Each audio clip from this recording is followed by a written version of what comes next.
Welcome back students, welcome to my channel Pharma Scholars again. दोस्तों, हमेशा की तरह एक और इम्पॉर्टेंट टॉपिक मैं लेकर आया हूँ। आज का इम्पॉर्टेंट टॉपिक है नाइट्रोसमाइन इम्प्यूरिटीज़ इन ड्रग्स। तो इस टॉपिक में हम जानेंगे नाइट्रोसमाइन इम्प्यूरिटीज़ के बारे में, क्या होती है नाइट्रोसमाइन इम्प्यूरिटीज़, कैसा स्ट्रक्चर होता है इसका, क्या बैकग्राउंड हिस्ट्री रही है नाइट्रोसमाइन इम्प्यूरिटीज़ की, रूट कॉज क्या है नाइट्रोसमाइन इम्प्यूरिटीज़ का, ठीक है, क्यों जानना ज़रूरी है इनके बारे में और क्या लिमिट्स हैं, ये सब जानेंगे। एफडीए का क्या स्टैंड है इन इम्प्योरिटीज़ को लेके, ये सब हम जानेंगे इस वीडियो में। चलते हैं फर्स्ट स्लाइड की तरफ। Introduction. Nitrosamines are the impurities having probable human carcinogenic effect. तो नाइट्रोसमाइंस ऐसी इम्प्योरिटीज़ होती हैं, ड्रग्स में पाई जाने वाली ऐसी इम्प्योरिटीज़ हैं जिनका ये माना जाता है कि ये प्रोबेबल कैंसर कॉजिंग है, ठीक है, ये कैंसर का कारण बन सकती हैं, इसलिए इनको पढ़ना ज़रूरी है। Nitrosamines are the found to have genotoxic effect. तो नाइट्रोसमाइंस का एक्चुअली साइंटिस्ट को पता चला है कि इनका जीनोटॉक्सिक इफ़ेक्ट है, यानी कि डायरेक्टली हमारे जीन्स पे इफ़ेक्ट है, जिसकी वजह से ये कैंसर कॉजिंग होती हैं। दो एग्जांपल्स यहाँ पे हम देख सकते हैं नाइट्रोसमाइन इम्प्यूरिटीज़ के। पहला एग्जांपल है NDMA यानी कि नाइट्रोसो डाई मिथाइल अमाइन, ठीक है। दूसरा एग्जांपल फिगर सेकंड में हम देख सकते हैं N nitroso di ethyl amine यानी कि NDEA, ठीक है। आइए चलते हैं नेक्स्ट स्लाइड की तरफ। The term nitrosamine describes a class of compound having chemical structure of nitroso group bounded to an amine. अगर हम नाइट्रोसमाइन के स्ट्रक्चर की बात करें तो इस स्ट्रक्चर को हम दो पार्ट्स में बांट सकते हैं, nitroso group plus amine group. तो यहाँ से हमें पता चलता है कि नाइट्रोसो ग्रुप जो है और अमाइन ग्रुप मिलकर जो है नाइट्रोसो अमाइन बनाते हैं। जो अमाइंस नाइट्रोसो ग्रुप के साथ जुड़ते हैं वो सेकेंडरी, टर्शरी या क्वाटरनरी अमाइंस होते हैं, ठीक। यहाँ पे हम जो एग्जांपल देखे थे हमने फर्स्ट स्लाइड में, हम एक बार फिर से देख सकते हैं। यहाँ पे एक नाइट्रोसो ग्रुप है जो कि अटैच्ड है डाई मिथाइल अमाइन के साथ ही, ठीक है, जिससे NDMA बनता है। दूसरी साइड यहाँ पे नाइट्रोसो ग्रुप अटैच्ड है डाई इथाइल अमाइन यानी कि दो इथाइल अमाइन ग्रुप्स जो है वो अटैच्ड हैं नाइट्रोसो ग्रुप के साथ। तो ये स्ट्रक्चर होता है नाइट्रोसो अमाइन का।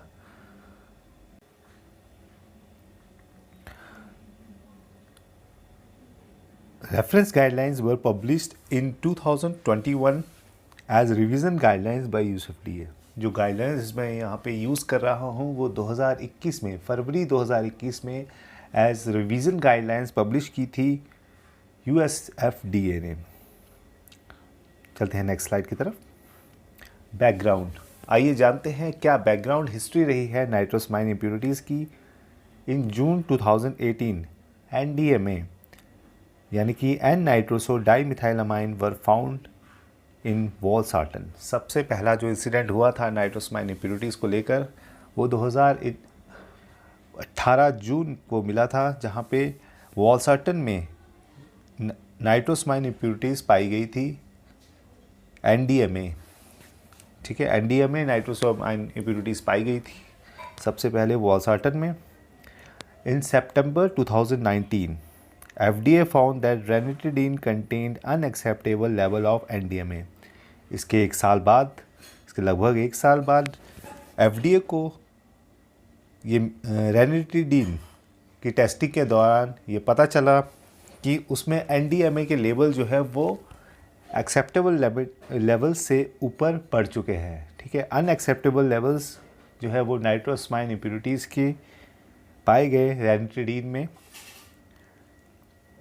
Recent studies showed that drugs stored at room temperature for certain time also raised level of nitrosamines। हालांकि कुछ सालों में करी हुई स्टडीज़ से ये भी पता चला है कि अगर हम रूम टेम्परेचर में भी ड्रग्स को स्टोर करते हैं तो वहाँ से भी लेवल्स जो है नाइट्रोसमाइन इम्प्यूरिटीज़ के बढ़ जाते हैं। इन FDA performed accelerated stability studies showed that drugs were found raise level of NDMA within 2 weeks.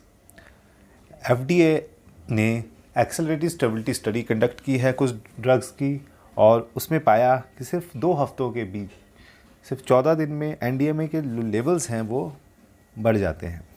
चलते हैं नेक्स्ट स्लाइड की तरफ। In April 2020 FDA recalled all ranitidine drugs from US market. April 2020 में FDA को सारी की सारी रेनिट्रीन जो है मार्केट से विड्रॉ करनी पड़ी, रिकॉल करनी पड़ी, जिससे जो है वो रेनिट्रीन की जो है मार्केट में बहुत ही कमी हो गई। ये भी बहुत बड़ा चैलेंज है, यानी कि FDA के लिए ये बहुत बड़ा चैलेंज है कि आप मार्केट डिमांड कैसे पूरी करोगे अगर ऐसी सिचुएशन आपके साथ होती है। In May 2020, certain lots of metformin were found to have unacceptable levels of NDMA। मई 2020 की बात करें तो मेटफॉर्मिन जो कि एक एंटी डायबिटिक ड्रग है, इसकी एक्सटेंडेड रिलीज फॉर्म में भी NDMA के लेवल्स जो हैं वो एक्सेप्टेबल लेवल से बढ़ चुके थे। Also, FDA investigated that certain processes use common amines in some API synthesis।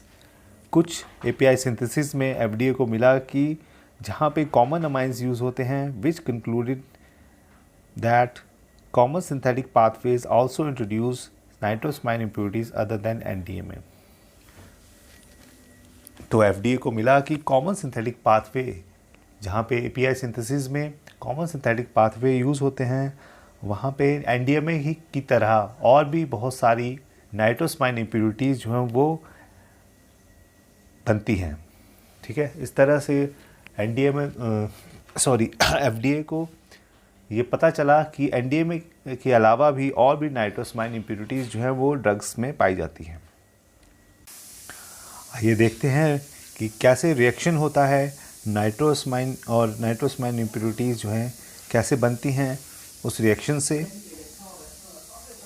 तो हम देख सकते हैं यहाँ पे डाई अल्काइल अमाइन जो है वो नाइट्रस एसिड के साथ रिएक्शन होता है उसका, और जो नाइट्रस ग्रुप है वो इस डाई अल्काइल अमाइन के साथ अटैच हो जाता है और यहाँ से हाइड्रोजन रिमूव हो जाता है नाइट्रस एसिड के हाइड्रोजन के साथ। ठीक है, तो यहाँ पे हम देख सकते हैं साफ साफ इस रिएक्शन में। नेक्स्ट चलते हैं। FDA has identified 7 nitrosamine impurities that theoretically could be present in drug products। तो FDA ने जो है वो आइडेंटिफाई किया कि थ्योरेटिकली जो है रिसर्चर्स को मिला कि 7 तरह की नाइट्रोसामाइन इम्प्योरिटीज़ जो हैं वो बन सकती हैं। हालांकि इसमें से सिर्फ 5 नाइट्रोसामाइन इम्प्योरिटीज़ जो हैं वो ड्रग्स में अभी तक मिली हैं, लेकिन थ्योरेटिकली ये कहा जाता है कि 7 नाइट्रोसामाइन इम्प्योरिटीज़ जो हैं वो टोटल हो सकती हैं। तो ये हमारी 7 जो नाइट्रोसामाइन इम्प्योरिटीज़ हैं वो ये हैं NDMA, NDEA, NMPA, NDIPA, NIPEA, NDBA, NMBA। ये 7 नाइट्रोसामाइन इम्प्योरिटीज़ हैं जिनको साइंटिस्ट कहते हैं कि ये 7 नाइट्रोसामाइन इम्प्योरिटीज़ जो हैं वो ड्रग्स में मिल सकती हैं थ्योरेटिकली, लेकिन प्रैक्टिकली जो पाई जाती है वो सिर्फ 5 हैं, जो कि हैं NDMA, NDEA, NMPA, NIPEA और लास्ट NMBA। तो ये 5 जो नाइट्रोसामाइन इम्प्योरिटीज़ हैं यही अभी तक एक्चुअली ड्रग्स के अंदर मिली हैं। General conditions that lead to nitrosamine formation. तो कैसी कंडीशन होती हैं जिसकी वजह से जो है वो नाइट्रोसामाइन जो है वो बनती हैं। जो फर्स्ट जो रिक्वायरमेंट है that is presence of secondary tertiary quaternary amines. सबसे जो मेन रिक्वायरमेंट है नाइट्रोसामाइन इम्प्योरिटीज़ के लिए वो है कि सेकेंडरी टर्शरी क्वाटरनरी अमाइंस जो हैं वो होने चाहिए। सेकेंड रिक्वायरमेंट है प्रेजेंस ऑफ नाइट्राइल सॉल्ट्स, और ये अमाइंस जो हैं वो नाइट्राइल सॉल्ट्स के साथ मिलकर, ठीक है, वो नाइट्रोसामाइन बनाती हैं। ठीक है, और एसिडिक कंडीशन, तीसरी जो रिक्वायरमेंट है वो है एसिडिक कंडीशन। तो जो अमाइंस हैं वो नाइट्राइल सॉल्ट्स के साथ एसिडिक कंडीशन में नाइट्रोसामाइन इम्प्योरिटीज़ बनाती हैं। चलते हैं नेक्स्ट स्लाइड की तरफ। Contamination in the vendor source raw material, इसके अलावा जो है नाइट्रोसमाइन इम्प्योरिटीज़ कंटेमिनेशन से भी मिल सकती हैं। जो वेंडर से मटेरियल मंगवाते हैं वहाँ से भी नाइट्रोसमाइन इम्प्योरिटीज़ मिल सकती हैं। फ्रेश सॉल्वेंट्स में बी कंटेमिनेटेड ड्यूरिंग शिपमेंट और during transfer between storage vessels by vendor. जो फ्रेश सॉल्वेंट्स हैं वो कंटेमिनेट हो सकते हैं ट्रांसपोर्ट के दौरान, जब ट्रांसफ़र कर रहे हैं डिफरेंट स्टोरेज वेसल्स में, ठीक है, जब वेंडर उसको ट्रांसफ़र कर रहा है तो उस दौरान भी जो है नाइट्रोसमाइन इम्प्योरिटीज़ जो है वो जनरेट हो सकती हैं। फ्रेश सॉल्वेंट्स में भी मिल सकती है। एग्जाम्पल के तौर पे टॉलुइन, मिथाइलिन क्लोराइड और दोज़ाइलिन, ये ऐसी सॉल्वेंट्स हैं जहाँ पे फ्रेश सॉल्वेंट्स में भी नाइट्रोसमाइन इम्प्योरिटीज़ मिली हैं। स्टार्टिंग मटेरियल में be at risk where nitrosamines are produced in other processes. जहाँ पे जिस मैन्युफैक्चरिंग एरिया में नाइट्रोसमाइन्स जो हैं वो दूसरी प्रोसेसेस में बनती है, वहाँ पे जब आप नेक्स्ट कोई भी प्रोडक्ट बनाने चाह रहे हो, कोई एपीआई बनाने जा रहे हो, कोई ड्रग प्रोडक्ट बनाने जा रहे हो, वहाँ पे एक रिस्क रहता है क्योंकि ट्रेसेस जो हैं वो नाइट्रोसमाइन इम्प्योरिटीज़ के वो रह सकते हैं, ठीक है। तो जो है वो एक रिस्क हमेशा बना रहेगा स्टार्टिंग मटेरियल पे। सेकेंडरी और tertiary amines have been reported as impurities in some raw materials and fresh solvents such as toluene. कुछ फ्रेश सॉल्वेंट्स जैसे कि टॉलुइन, उस में ये भी पाया गया कि सिर्फ फ्रेश सॉल्वेंट्स में, अगर आप फ्रेश सॉल्वेंट यूज़ कर रहे हो उसमें भी सेकेंडरी और टर्शरी अमाइंस जो हैं वो पाए जाते हैं। तो कुछ सॉल्वेंट्स तो आपको बिल्कुल जो है अवॉइड करने हैं अगर हो सकता है तो, जैसे कि टॉलुइन ऐसा सॉल्वेंट है जो जिसमें फ्रेश सॉल्वेंट में भी ये अमाइंस पाए जाते हैं। Recovered materials such as solvents, reagents and catalysts may pose a risk of nitrosamine impurities due to presence of residual amines. कुछ recovered solvents, कुछ reagents, catalysts, उनमें भी एक रिस्क बना रहता है नाइट्रोसमाइन इम्प्योरिटीज़ का, क्योंकि उनमें रेजिड्यूज बचे होते हैं अमाइंस के। If the recovery process involves a quenching step, that means nitrous acid is used to decompose residual azide. तो इन अमाइंस की वजह से कैसे जो है वो नाइट्रोसमाइन बनती हैं, उसका मेन कारण है क्विंचिंग स्टेप। क्विंचिंग स्टेप एक ऐसी प्रोसेस है जहाँ पे आप नाइट्राइट सॉल्ट्स को जो है यूज़ करते हो, जो रेजिड्यू है अमाइंस का उनको रिमूव करने के लिए, उनको डिकम्पोज करने के लिए, जहाँ पे जो है डायरेक्ट रिएक्शन हो सकता है और नाइट्रोसमाइन जो हैं वो इस सॉल्वेंट रिकवरी में बन सकते हैं। A process where nitrous acid use to decompose residual azide, ये क्विंचिंग प्रोसेस की जो है वो डेफिनेशन है कि क्विंचिंग स्टेप क्या होता है। क्विंचिंग स्टेप एक ऐसी प्रोसेस है जहाँ पे नाइट्रस एसिड्स को यूज़ करते हैं रेजिड्यू में बचे हुए कुछ अमाइंस को डिकम्पोज करने के लिए। जो रेजिड्यू बच जाते हैं सॉल्वेंट में, अगर हमें उन सॉल्वेंट्स को दोबारा यूज़ करना है तो पहले हमें रिमूव करने पड़ेंगे जो रेजिड्यूज़ बचे हुए हैं उन सॉल्वेंट्स के अंदर। जैसे कि कुछ अमाइंस बचे होते हैं तो उनको अगर रिमूव करना है, डिकम्पोज करना है, तो हम नाइट्रस एसिड्स का यूज़ करते हैं, जिसको क्विंचिंग स्टेप कहते हैं। तो इस क्विंचिंग स्टेप में हमेशा एक रिस्क बना रहता है नाइट्रोसमाइन इम्प्योरिटीज़ बनने का। There is a risk of nitrosamine formation when quenching step is perform directly in the main reaction mixture. जब आप मेन कंटेनर में जहाँ पे रिएक्शन हो रहा है वहाँ पे मैन्युफैक्चरिंग होगी, उसी कंटेनर में अगर आप क्विंचिंग स्टेप को परफॉर्म करोगे तो बहुत बड़ा रिस्क हो सकता है आपके स्टार्टिंग प्रोडक्ट को।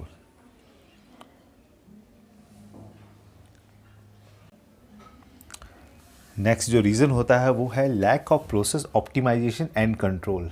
अगर आपकी प्रोसेस जो है वो प्रॉपर्ली कंट्रोल नहीं है, प्रॉपर्ली ऑप्टिमाइज नहीं है, तो भी नाइट्रोसमाइन इम्प्योरिटीज़ बनने के चांसेस रहते हैं। तो इसलिए process should be optimize, process को पूरा ऑप्टिमाइज होना चाहिए। Temperature, pH, reaction time, steps, sequence of steps should be controlled as optimize process to ensure the absence of unwanted impurities. तो आप टेम्परेचर को कंट्रोल करके रखेंगे, अगर प्रॉपर टेम्परेचर मेंटेन करके रखेंगे और pH को प्रॉपर मेंटेन करके रखेंगे, रिएक्शन के टाइम को जो है वो एक्सीड नहीं होने देंगे, प्रॉपर स्टेप्स को आप मेंटेन रखेंगे, सीक्वेंस जो होता है, ठीक है। तो इन सब चीज़ों को अगर आप मेंटेन रखेंगे, प्रॉपरली ऑप्टिमाइज करेंगे, तो जो जितनी भी अनवांटेड इम्प्योरिटीज़ हैं उनको आप बनने से रोक सकते हो। ये कुछ लिमिट्स हैं नाइट्रोसमाइन इम्प्योरिटीज़ की जो कि FDA ने दी हैं।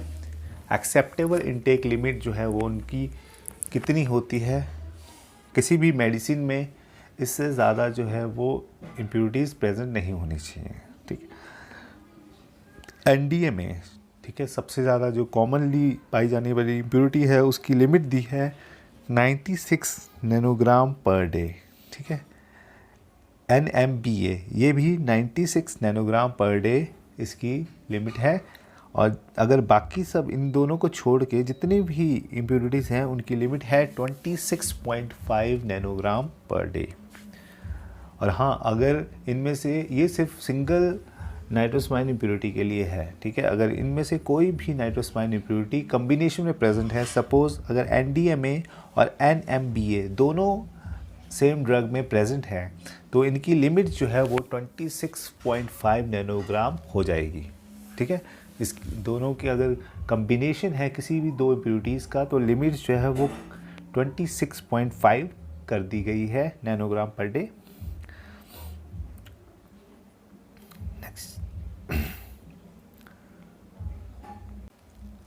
Sources other than API contamination. API contamination के अलावा भी कुछ सोर्सेज हैं जहाँ पे नाइट्रोसमाइन इम्प्योरिटीज़ बन सकती हैं। Nitrosamine impurities can be found in commonly use excipients. कुछ कॉमन यूज एक्सीपियंट्स में भी नाइट्रोसमाइन इम्प्योरिटी जो है वो मिलती है। Portable water can also be a source of nitrosamine impurities. इसके अलावा पीने वाला पानी, यानी कि आपका जो इंडस्ट्री में यूज़ होता है, या पोर्टेबल वाटर, वो भी एक सोर्स हो सकता है आपकी नाइट्रोसमाइन इम्प्योरिटीज़ के लिए, ठीक है। तो इसलिए आपको पोर्टेबल वाटर की भी प्रॉपर टेस्टिंग करनी है, क्योंकि वो भी एक रीज़न हो सकता है इन इम्प्योरिटीज़ का। Degradation of drug during storage can also be a source of nitrosamine impurities. तो स्टोरेज के दौरान अगर प्रॉपर स्टोरेज नहीं है, ड्रग की जो आइडल कंडीशन है जिसमें वो ड्रग स्टोर होनी चाहिए, तो अगर डिग्रेड हो रही है ड्रग्स, तो उससे भी इम्प्योरिटीज़, नाइट्रोसमाइन इम्प्योरिटीज़ बन सकती हैं। रेकमेंडेशंस, तो कुछ रेकमेंडेशंस दी हैं FDA ने कि आपको क्या चीज़ें मेंटेन करके रखनी हैं ताकि आपकी जो इम्प्योरिटीज़ हैं वो लिमिट में रहें। Manufacturer should prioritize evaluation of APIs and drug products based on the factors such as maximum daily dose, duration of treatment, therapeutic indication and number of patient treated. तो मैन्युफैक्चरर को prioritize करना चाहिए कुछ APIs का और उनका evaluation करना चाहिए कुछ फैक्टर्स के बेसिस पे, जैसे कि कितना मैक्सिमम डेली डोज यूज़ होता है, ड्यूरेशन कितना है ट्रीटमेंट का, और किस लिए यूज़ हो रही है, what is the therapeutic indication, किस फार्माकोलॉजिकल एक्शन के लिए यूज़ हो रही है दवाई, नंबर ऑफ़ पेशेंट्स कितने ट्रीट हो रहे हैं उससे। ये सब फैक्टर्स को स्टडी करके फिर जो है प्रायोरिटाइज करना चाहिए मैन्युफैक्चरर को, और उनका एवैल्यूएशन करना चाहिए जितने भी APIs हैं और ड्रग प्रोडक्ट्स हैं। Manufacturer should refer to ICH guidelines for industry Q9 quality risk management for details related to quality risk identification.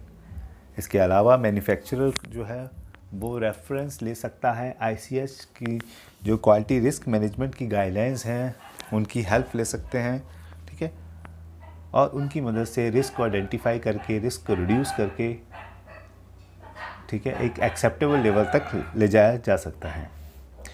Can also refer ICH M7 to determine the risk associated with the nitrosamines. इसके अलावा ICH-M7 guidelines का भी use कर सकते हैं। अगर आपको nitrosamine impurities के बारे में कुछ और चीज़ें ठीक है जाननी है तो आप जो कैंसर की जो गाइडलाइंस है, ICH ने जो गाइडलाइंस दी है कैंसर के लिए, ICH-M7 R1, उनकी आप हेल्प ले सकते हो। ठीक है। रिकमेंडेशंस टू API मैन्युफैक्चरर्स, इसके अलावा जो और कुछ जो रिकमेंडेशंस हैं वो हैं mitigating the presence of nitrosamine impurities in APIs। कैसे आप जो है वो नाइट्रोसामाइन इम्प्योरिटीज़ को की रोकथाम कर सकते हो APIs में, कैसे उनको रिड्यूस कर सकते हो। तो उसके लिए manufacturer should refer to ICH guidelines for industry quality risk management. ये पहले भी बता चुका हूँ कि आप Q9 जो गाइडलाइंस हैं उनका आप यूज़ कर सकते हो, उनकी हेल्प ले सकते हो और आप कंट्रोल कर सकते हो नाइट्रोसामाइन इम्प्योरिटीज़ को एक एक्सेप्टेबल लेवल तक ला सकते हो। Using bases other than secondary tertiary quaternary amines when possible if route of synthesis condition में फॉर्म नाइट्रोसामाइंस। आप जो है कुछ दूसरे बेसिस यूज़ कर सकते हो, क्योंकि आप जानते हो कि सेकेंडरी टर्शरी अमाइंस और क्वाटरनी अमाइंस जो है वो मेन रीज़न है नाइट्रोसामाइन इम्प्योरिटीज़ का। तो आपको कुछ और बेस यूज़ करने होंगे जिससे जो है आप रूट ऑफ सिंथेसिस जो है उसको चेंज कर सकें ताकि नाइट्रोसामाइन इम्प्योरिटीज़ बने ही ना। Avoiding reaction conditions that may produce nitrosamines whenever possible। इसके अलावा आपको कुछ रिएक्शंस कंडीशंस को जो है वो कंट्रोल करके रखना है ताकि नाइट्रोसामाइन इम्प्योरिटीज़ ना बने।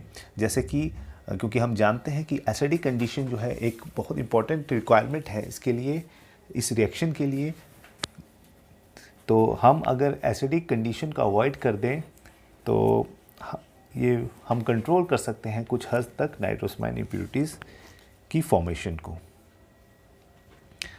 Replacing nitrites with other quenching agents for azide decomposition process. और हम जानते हैं कि क्विंचिंग प्रोसेस जो है ये भी बहुत बड़ी रिस्की प्रोसेस है, जहाँ पे नाइट्रोसामाइन इम्प्योरिटीज़ जो है वो बनने के चांसेस बहुत ज़्यादा रहते हैं। तो हम कुछ नाइट्राइट्स की जगह कुछ और जो है एजेंट्स ऐसे यूज़ करें, क्विंचिंग एजेंट्स, जिससे जो है डिकम्पोजिशन तो हो जाए जो रेजिडुअल एजाइड्स हैं, पर नाइट्रोसामाइन फॉर्मेशन ना हो। Optimizing and consistently controlling the sequence of reactions. हम जो है वो रिएक्शंस को जो है उनको ऑप्टिमाइज़ कर सकते हैं, उनको कंट्रोल कर सकते हैं लगातार कंसिस्टेंटली। ठीक है, प्रोसेसेस को कंट्रोल कर सकते हैं और रिएक्शन की कंडीशंस को कंट्रोल कर सकते हैं। हम pH जैसे कि such as pH temperature reaction time, हम pH को प्रॉपर कंट्रोल करके रख सकते हैं, टेम्परेचर को ऑप्टिमाइज़ कर सकते हैं, रिएक्शन का जो टाइम है और सीक्वेंस है उसको ऑप्टिमाइज़ कर सकते हैं। Using warnings when route of synthesis involves the use of amide solvents. जहाँ पर भी आप अमाइड सॉल्वेंट्स यूज़ कर रहे हो तो कुछ वार्निंग सिग्नल्स आप यूज़ कर सकते हो, जैसे कि NN dimethyl formamide, NN dimethyl acetamide, N methyl pyrrolidine. ये एग्जांपल्स हैं कुछ अमाइड सॉल्वेंट्स के। अगर इस तरह के कोई भी आप सॉल्वेंट्स आप यूज़ कर रहे हो तो आपको वार्निंग सिग्नल्स यूज़ कर देने चाहिए ताकि पहले से ही आप जो है अलर्ट रहें और नाइट्रोसामाइन इम्प्योरिटीज़ की फॉर्मेशन को आप रोक सकें। तो ये था आपका नाइट्रोसामाइन इम्प्योरिटीज़ के बारे में। अगर आपको इसके अलावा कुछ और भी जानना है तो आप कमेंट बॉक्स पे कमेंट कर सकते हैं। ठीक है, till then bye bye, take care, thank you, good bye.